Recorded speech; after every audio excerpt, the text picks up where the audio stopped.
Kan jy dit hoor soos die branders breek van Victoria Bay tot in Gouritsmond? Kan jy dit sien soos die son opkom en skyn oor die Ou Tenikwa berge? Beleef jy dit? Die tuinroete, 'n plek waar God regeer. Mense wat 'n verskil maak met geloof, liefde en hoop. 'n Streek wat God ken, mense liefhet en hulle wêreld vernuwe. Habakuk 2 vers 14 sê, die aarde sal gevul word met die kennis van die heerlikheid van die Here, soos die waters die seebodem bedek. Welkom by Doxadeo Tuinroete.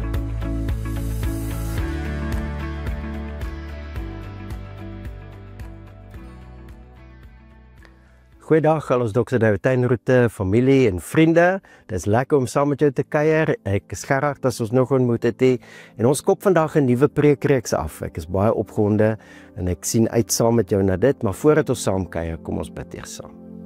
Ja, onse Vader, dankie dat ons op hierdie manier ook kan saam wees en tyd kan eenkant sit. Dankie dat U op pad is met ons, dat U 'n goeie werk in ons begin het, wat U beloof het, U sal ook voltooi.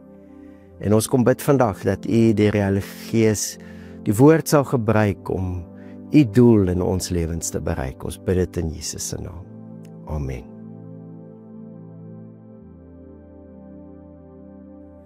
Soos ek genoem het, begin ons met 'n nuwe preekreeks en net voor ons by die tema uitkom, wil ek gou vir jou vra. Ek wonder wat kom by jou op as jy die woordjie heilig hoor.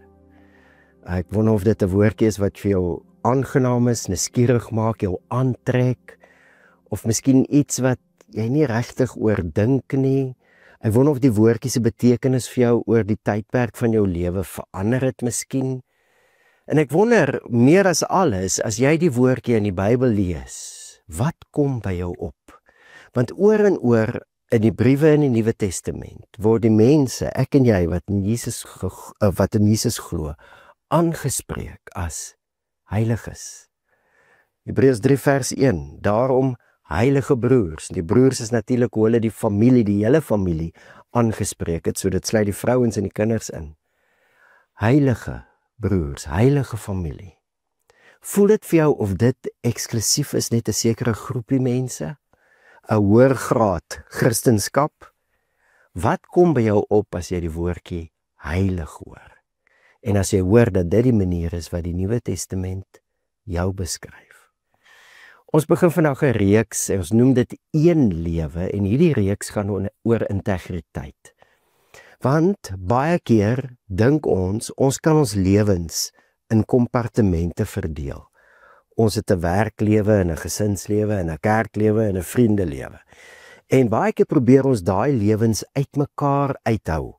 Partykeer is dit hoe ons oorleef, dink ons moet oorleef, so ons wil net nie hê ons werkslewe en ons gesinslewe moet meng nie, of wat ook al. Partykeer is dit is die voorbeeld waarin ons gewoond is. Dis hoe dinge gedoen is in ons huis, hoe ons groot geword het of so. Dis verskillende wêrelde. Baie van ons ken die spanning, né? Al van kleintyd af, toe jy kind was op skool, die spanning as die twee wêrelde mekaar gaan ontmoet. Dis ouer aand en jy weet jou ouers gaan nou vanaand die onderwyser ontmoet en die onderwyser gaan jou ouers ontmoet. Partykeer wil ons die wêrelde apart hou. Jy stap saam met jou ma in die winkel, sy koop kruideniersware en sy gooi dit in die trolley, jy stoor die trolley en dan sien jy onderwyser en dan skielik wil jy of 'n vriend en skielik wil jy in 'n ander gangetjie in ergens connect die wêrelde. Want ons kan nie ons lewe in verskillende kompartemente deel nie. Ons het een lewe. Ons is een mens. Ons het verskillende rolle. En ons tree verskillend op in verskillende rolle partykeer. Maar ons is nog steeds net dieselfde een mens wat een lewe leef. Integriteit is hoe ons hierdie aspek van ons menswees beskryf. Een lewe wat ons leef. En dit is in al die areas, al die fasette van ons lewe, leef ons een lewe, integriteit. Ons kan nie skei nie. As ons dit probeer doen, as ons in kompartemente probeer lewe, is die slegste, of altyd, kom ek sê eerder, die beste wat kan gebeur.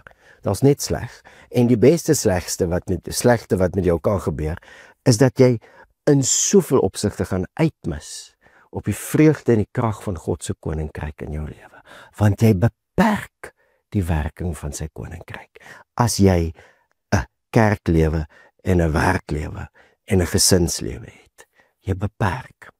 Op sy slegste kan 'n gekompartmentaliseerde lewe helse probleme veroorsaak, en ek het as Prins Helse gesê. Ek dink altyd aan die Titanic. Ek het ons gesê die Titanic gaan nie kan sink nie, want sy boeg is in klomp kompartemente gedeel. So as daar 'n gat in die een deel is, dan is hy afgesonder van die ander dele, en daarom sal die skip bly dryf. Maar hulle kon nie die kompartemente waterdig verdeel nie, en die water het oorgeloop. En op die ouene was die kompartemente die rede hoekom die boot gesink het. Vriende, ons kan nie ons lewe in stukkies deel nie. En geloof is juist so 'n uitnodiging om een lewe te leef, geïntegreerd. Een mens wat een lewe leef. En die manier wat die Bybel daai lewe beskryf, wat God ons roep na toe, is heilig. Maar hier het ons groot probleme. Want die oomblik, as ons die woordjie heilig gebruik, vir baie van ons, is daar negatiewe vooropgestelde idees. Party van ons het slegte ervarings met sogenaamde heilige mense gehad. Slegte ervarings waar ons menswees onderdruk is, waar heiligheid eintlik iets geword het wat mense wegstoot, so anders as Jesus se heiligheid, né? As jy na Jesus kyk, hy was die heiligste mens ooit, en hy was soos 'n magneet, hy het mense aangetrek na hom toe. Maar baie keer is die heiligheid waarmee mense te doen kry, en veral ons wat baie keer in 'n sekere kerktradisie groot geword het, was heiligheid eintlik iets wat jou wegdryf. 'n Vooropgestelde idee. Baie keer daai vooropgestelde idee saamgegaan met die idee dat heilig is, die Here het 'n lysie van goed, standaarde, reëls, en jy moet, as jy wil heilig wees, moet jy by al daai standaarde kan hou. Dis soos 'n leertjie wat jy klim en klim en klim om in God se guns te kom.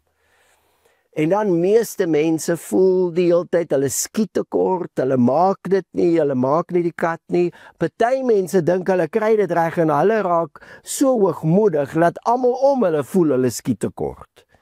'n Baie negatiewe impak wat 'n verkeerde idee oor heiligheid kan hê op 'n individu se lewe, op ons as gemeente, en op die wêreld waarin ons geroep is om Jesus te verteenwoordig. Die Hebreërs hou vir ons 'n ander pad voor van heiligheid. Iets waar dis nie God wat iets van jou wil hê nie. Heiligheid is nie God wat iets van jou wil hê nie. Is eintlik iets wat hy vir jou begeer. 'n Lewe ten volle soos Jesus. Om heilig te wees, is om soos Jesus te wees. En die pad wat die Hebreërs vir ons wys, is baie anders as 'n pad waar ek net al hoe harder probeer en met my pogings probeer net om my gedrag te verander. Baie keer net om in God se goeie boekies te kom. Die pad in die Hebreërs is anders, en dit is waaroor ons in hierdie reeks dan gaan kuier. Hoe lyk die een lewe? 'n Lewe van integriteit, heiligheid. En wat het Jesus kom doen om hierdie pad vir ons moontlik te maak? 'n Pad na ware heiligheid. Ons gaan saam kuier uit 'n klomp verse uit Hebreërs uit, maar kom ons begin by Hebreërs 10 van vers 10 af. Volgens sy wil, die ou vertaling sê deur hierdie wil, is ons heilig gemaak deur die offer van die liggaam van Jesus Christus eens en vir altyd. Jesus het gesê, ek sal gaan, ek sal my lewe gee, dis sy wil. En dis deur sy offer wat ons heilig gemaak is. Elke priester staan wel dag vir dag en diens doen, en bring oor en oor dieselfde offers wat nooit in staat is om die sondes weg te neem nie. Maar toe Christus vir altyd een offer ter wille van die sonde gebring het, het hy aan die regterhand van God gaan sit. Sedertdien wag hy totdat sy vyande 'n voetbank vir sy voete gemaak word. Want deur een offer het hy hulle wat geheilig word vir altyd vervolmaak. So die beginpunt van heiligheid, van integriteit in die Bybel, is Jesus se offer. Dis iets wat Jesus bereik het deur sy offer. As Hebreërs praat van sy offer, dan praat hy van sy dood aan die kruis, en hy praat van toe Jesus in die hemel ingegaan het, nadat hy uit die dood het opgestaan het, het hy aan die Vader in die hemelse heiligdom hierdie offer gebring, sy bloed, en dit was 'n eenmalige offer wat Jesus gedoen het, en dit is hoe ons heilig is, deur sy offer. Die Hebreërs skrywer gaan so ver om te sê, ons is deur die een offer, ons wat geheilig word, is deur die een offer vir altyd vervolmaak. Hoe kry jy jou kop rondom dit? Dis die offer wat Jesus gebring het, wat ons vervolmaak. Die Griekse woordjie kan ons miskien help as ons kyk na wat dit beteken. Die verklarende Griekse woordeboek sê, dit beteken to complete, to finish, to reach a goal, be fulfilled, advance a person to a completeness of its kind. Deur Jesus se offer het ons volmaak gekom by God se wil, sy doel, sy wil vir ons as mense, om soos Jesus te wees. Hoe kan dit waar wees? En vriende, hier is ons weer by een van die grootste kopskuive wat Christene moet maak. Ons het vroeër die jaar hieroor gekyk en ons reeks ingesluit. Ek en jy is wie ons is in Christus. Onthou jy, ons het hieroor gesels. Romeine 5 maak dit baie duidelik. Ek en jy het deur een mens se oortreding in 'n toestand van sonde beland. Romeine 5 vers 19. Want soos deur die ongehoorsaamheid van een mens, dis Adam, baie mense tot sondaars gemaak is. Nie heilig nie, sondaars, mense wat hulle doel mis. Deur een mens, ek en jy het nie vir Adam 'n handjie bygesit nie, dit was deur sy ongehoorsaamheid. Nou sê hy, so ook, net so, sal deur die gehoorsaamheid van die een baie mense geregverdig word. Baie beteken almal. Almal, baie is gesondaars gemaak deur Adam se sonde, maar baie sal geregverdig word deur een mens se gehoorsaamheid. Dis Jesus. Dis sy offer. Jesus het 'n dood kom sterf wat ons ingesluit het. Toe Jesus sterf, is wat ons in die ingesluite reeks oor gesels het. Toe Jesus sterf, toe kom daar 'n ou mensdom, die sondaar in Adam, tot 'n einde. Toe Jesus uit die dood uit opstaan, toe staan daar 'n nuwe mensdom saam met Jesus op. Die manier wat die Hebreërs veral dit beskryf is, dis 'n nuwe familie. Dis hoekom hy in Hebreërs 1 Jesus die eersgeborene noem. In Hebreërs 2 sê hy, dit was immers gepas dat hy vir en deur wie alles bestaan, dis die Skepper God, ten einde baie kinders tot die heerlikheid te lei, die leidsman van hulle verlossing deur lyding tot volmaaktheid sou bring. Die Vader, die Skepper, wou baie kinders in hierdie familie hê. Maar hoe gaan hy hierdie familie gevorm het, want almal is sondaars in Adam? Jesus het deur sy lyding daai doel bereik, daai volmaaktheid. Volmaaktheid verwys nie na iemand wat perfek is nie, want Jesus was al die tyd perfek en hy het al die tyd perfek voor God gestaan. Volmaaktheid beteken die doel bereik. Hoe gaan God 'n familie van baie mense vir hom kry, wat soos Jesus gaan wees? Jesus is die eersgeborene. Dis deur die offer van Jesus. Dis deur sy lyding wat hy die leidsman geword het, wat hy die pad oopgebreek het. Hy is die pionier van heiligheid. Hy het ons deur sy offer ingesluit. Toe hy sterf, toe sterf ons ou sondige self.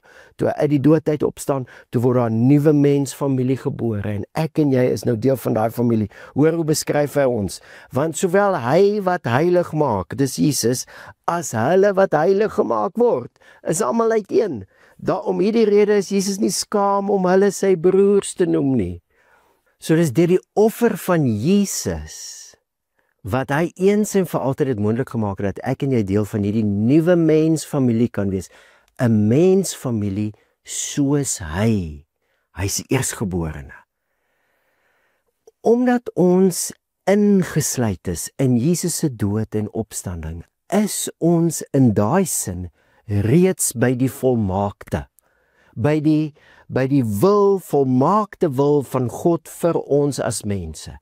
Ons is reeds by deel van hierdie mensfamilie wat is soos Jesus. Dis wat die doop mos ook sê. Dis hoekom die doop so belangrik is. Die doop sê, ons is dood vir sonde en ons het saam met Jesus opgestaan in 'n nuwe lewe. Beteken dit ons het gearriveer? Nee. Dit beteken nog steeds daar is 'n proses. Hy sê, hy wat heilig maak, sowel as hulle wat geheilig word. Hebreërs 2, Hebreërs 10 wat ons gelees het. Hy het deur een offer die wat geheilig word. Dis proses. Maar hoor wat sê hy? Die wat geheilig word, is klaar vervolmaak deur die offer. Ons het klaar by die einde gekom in Christus. As jy na Jesus kyk, sien jy wie jy is. Jy sien, jy stap in jou nuwe self in vas as jy na Jesus kyk. En is daar nou 'n proses om soos Jesus te word? Ja, maar ons dink anders oor die proses. Die einde is gewaarborg. Ons gaan soos Jesus wees, want dis wat sy offer reg gekry het. Dis wat volmaaktheid beteken. Hy het ons deur sy offer klaar by die einde gebring. God se volmaakte wil vir ons as mens. Heilig. En die proses pak ons dan nou anders te om aan. Stephen Covey het 'n paar jaar terug, woorde gegee vir 'n beginsel wat waar is in enige verandering, proses. Hy het gesê, begin with the end in mind. God het met die einde in mind begin in Jesus. Wanneer ek en jy in Jesus glo, sien ons die einde van God se werk in ons lewens. Ons gaan soos Jesus wees. Jesus se offer het dit gewaarborg en dis hoekom ons nou al heiliges genoem word. En die proses begin ons met die einde in gedagte. Dis 'n wedloop, maar in ons koppe is ons klaar by die einde. Ons sien klaar die einde as ons Jesus sien. En vir ons leiers het dit die week so verduidelik. Hy sê, dink nou byvoorbeeld daar's 'n eindpunt en jy span dan 'n rek van daai eindpunt af en jy bind dit aan iemand vas, dan word daai persoon getrek na die eindpunt toe. So iets. En wat is hierdie trekkrag? Hoor wat sê hy? Nog iets wat Jesus deur sy offer vir ons bereik het, sodat ons 'n lewe van heiligheid kan lewe. Hoor wat sê hy? Ook die Heilige Gees getuig teenoor ons. Want nadat hy gesê het, dit is dan die verbond wat ek na daardie dae met hulle sal sluit, sê die Here, ek sal my wette in hulle harte gee en dit op hulle verstande neerskryf. Jesus se offer waarborg nie net dat ons soos hy gaan wees nie. Dis die eindpunt. Jesus se offer het dit moontlik gemaak dat die Heilige Gees nou in ons kan woon en dis Jesus wat ons heilig maak. Hy wat heilig maak sowel as hulle wat geheilig word. Hy skryf nou sy wette hier in ons binneste mens wees. Hy maak ons heilig en dit is te danke aan sy offer. Want dis die offer van Jesus wat God se Heilige Gees nou in my mens wees kan woon, selfs soos ek nou is. En die Heilige Gees trek my na daardie eindpunt toe. Oor en oor is dit hoe die Bybel oor die Heilige Gees praat in die Nuwe Testament. Sy werking het te doen met die eindpunt.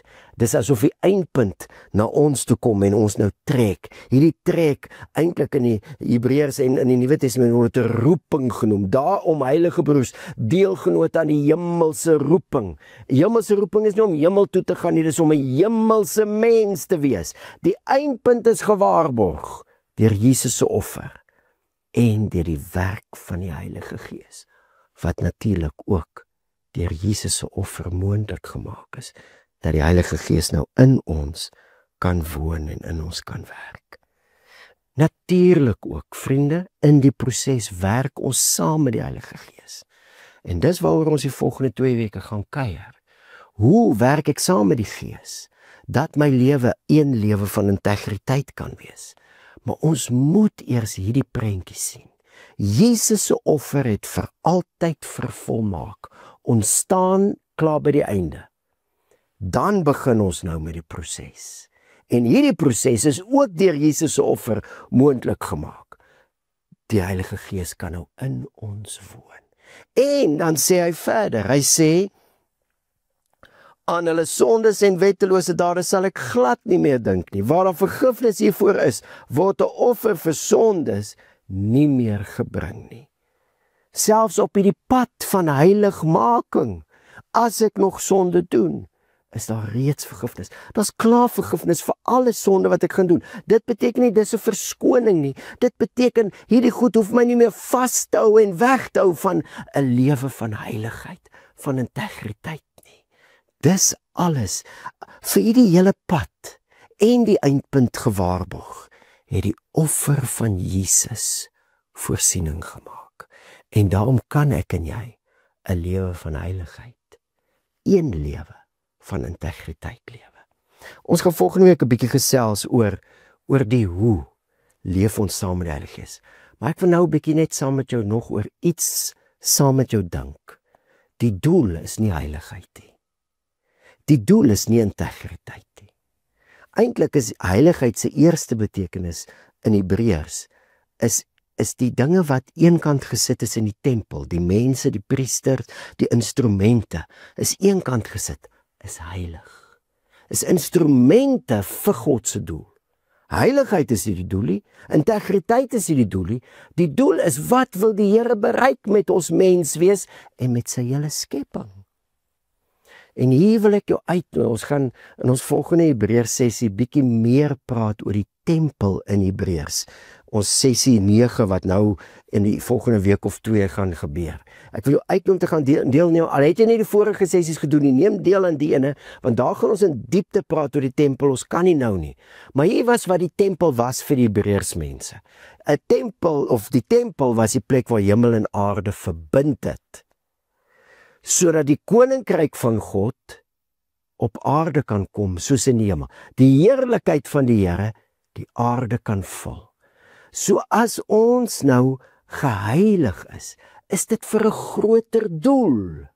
Die doel is nie heiligheid nie, die doel is nie integriteit nie, die doel is God se koninkryk, soos in die hemel so op die aarde. Hy sê so mooi in hierdie gedeelte, dat Jesus het nadat hy hierdie offer gebring het, gaan sit aan die regterhand van God. In ons wêreld gaan sit jy gewoonlik as jy werk, want baie meeste van ons sit en werk. En jy staan op as jy klaar gewerk het. In daai wêreld was dit mos nou presies andersom. Jy het gaan sit as jy klaar gewerk het. Toe Jesus hierdie offer bring, die volkome offer, toe verbind sy offer weer hemel en aarde. Kolossense 2 of 1 sê so mooi, hy het alle dinge wat in die hemel is en alle dinge wat op die aarde is met homself versoen, nadat hy vrede gemaak het deur die bloed van die kruis. Hemel en aarde is weer verbind. So Jesus sit nou, want hy het daai werk gedoen, en nou kan sy vyande 'n voetbank van sy voete word. Dis die Psalm 110, haal die Hebreërs skrywer aan as hy dit sê, dit gaan oor die heerskappy, maar dit gaan ook oor die tempel. Dis die tempel waar die hemel en aarde bymekaar kom, sodat God se heerskappy op aarde alles kan vul. Dis hoekom integriteit belangrik is, dis hoekom heiligheid belangrik is. Dit gaan nie vir my om in God se goeie boekies te kom nie, dit gaan sodat God se koninkryk deur ons die aarde kan vul. Hier naby George is 'n brug wat nou al vir baie lank nie klaar gebou kom nie. En ek hoor in die week, hulle sê, daar's nou 'n klomp tenders al in, maar baie van die ouens wat tenders sê, hulle gaan daai deel van die konstruksie wat gebou is, moet afbreek. Want die brug se integriteit is onder verdenking. Die sement wat alles moet saamhou, het al begin verweer. Daai integriteit gaan nie die gewig kan dra nie. Dis vir my nogal 'n prentjie van hierdie hemel, aarde en die doel van heiligheid. Deur Jesus se heiligheid sy integriteit, sy offer wat hy gebring het, die integriteit van die werking van die Heilige Gees, is hemel en aarde nou weer verbind. God se koninkryk kan nou kom, soos Jesus ons leer bid het, soos in die hemel, so op die aarde. Maar dis die punt. Ons bid. Ons neem deel. Dis hoekom ons heiligheid belangrik is. Ons integriteit. Het gaan nie om in God se goeie boekies te kom nie. Het gaan om instrumente te wees. En vriende, dis hoekom ons nie ons lewens kan in kompartemente verdeel. Ek het 'n kerkwêreld en ek het 'n werkwêreld. Ons kan nie. Want ons is nou die Here se uitverkore instrumente waardeur hy sy koninkryk wil bring. Ons lewe, en ek nooi jou weer uit na die Hebreërs sessie, as sy tempel in die verbintenis tussen hemel en aarde, wat deur sy integriteit, sy offer bewerk is, maar ons lewe nou daai lewe, een lewe, soos in die hemel, so op die aarde. En dis hoekom God vir ons 'n lewe van heiligheid begeer. Hy wil nie iets van ons hê nie. Het jy gehoor, reg aan die begin sê hy van daai Hebreërs teks wat ons mee begin het, deur sy wil. Dit was sy wil. Dis sy inisiatief. Dis sy plan. Dis sy werk. Ons integriteit, ons heiligheid, kom alles van hom af. Dis sy geskenk. Dis wat hy bereik het deur Jesus se offer. Die eindpunt is gewaarborg. Ons gaan soos Jesus wees. Die proses is gewaarborg, want deur die offer van Jesus woon die Gees nou in ons. Ons gaan werk saam met die Gees, daaroor praat ons volgende week. Maar ons begin op 'n ander plek as ons dink aan heiligmaking. Ons begin by die einde. Mens wees soos Jesus, sodat God se koninkryk op aarde kan kom, soos in die hemel. En daar is nie 'n groter vreugde, 'n groter gevoel en bewustheid van significance. My lewe maak sin, want dit het doel, want ek vind my doel in die heiligheid van God, in sy doel met my, om die aarde te vul. En daarom kies ons, as ons Jesus kies, teen 'n lewe van kompartemente. En ons sê eintlik ja vir 'n lewe van integriteit. Een lewe. Ons word soos Jesus. Ons weet ons gesinne het dit nodig. Ons weet ons kerke het dit nodig. Ons weet ons wêreld het dit nodig. Ons samelewings. En ons sê ja vir sy wil. Hier wil ek land vandag. Ons gaan volgende week gesels hoe werk ons saam met die Heilige Gees. Maar dit is hoe heiligheid in Hebreërs uitgelig word. Jesus maak dit moontlik deur sy offer, bring hy ons klaar by volmaaktheid. Ons sien klaar die einde. Ons staan al klaar daar in hom. En die proses, deur sy offer is die Gees nou in ons aan die werk. Dis sy wil. Maar hy gaan nooit sy wil op jou afforceer nie. Dis nie hoe hy is nie. En daarom wil ek jou hier aan die einde van week 1 uitnooi, om die Here te vra. Sy koninkryk kom, sy wil, soos in die hemel, so op die aarde. Vra hom om in jou te werk, en vir jou ook 'n begeerte te gee, na integriteit, heiligheid, een lewe, sodat ons 'n sinvolle lewe kan leef vir sy koning. Vra hom vir dit. Filippense 2 sê dis God wat in ons werk om te wil, sowel as om te werk. Dan gesels ons volgende week verder oor die werk wat ons saam met die Heilige Gees doen, sodat ons al hoe meer soos Jesus God se koninkryk kan verteenwoordig hier op aarde. Kom ons bid saam. Hemelse Vader, dankie dat U wil goed is. Dat U wil goed is vir ons. Goed bedoel. U bedoel dit goed met ons. U wil nie iets van ons nie. As U ons roep tot 'n lewe, een lewe van heiligheid en integriteit, is omdat U begeer vir ons dit. 'n lewe wat nie in kompartemente geleef word, met al die drama wat saam met dit gaan nie. Maar een lewe. 'n lewe gevul met die Gees, waar ons sekerheid het oor die eindpunt, soos Jesus wees, en waar ons sekerheid kan hê van die proses. U waarborg, want dis u wil, u werk, inisiatief. En Here, help ons om u dan te vertrou, vir u wil in ons lewens. Heiligheid, integriteit. Skep in ons 'n begeerte na 'n Jesus heiligheid. 'n Heiligheid waardeur u koninkryk kan kom, soos in die hemel, so op die aarde. 'n Heiligheid wat 'n brug is tussen u koninkryk in die hemel en die aarde. Ons bid dit, Here, ons bid dit vir mekaar. En ons bid dat U ons ook sal help, duidelikheid sal gee om ons koppe te draai, om die offer van Jesus as ons heiligheid aan te neem. Om onsself in U offer te sien. En om dan hierdie lewe saam met U Gees te lewe. In Jesus se naam bid ons dit. Amen. Dankie vriende, was lekker om saam met jou te kuier en ek sien uit saam met jou ook na volgende week.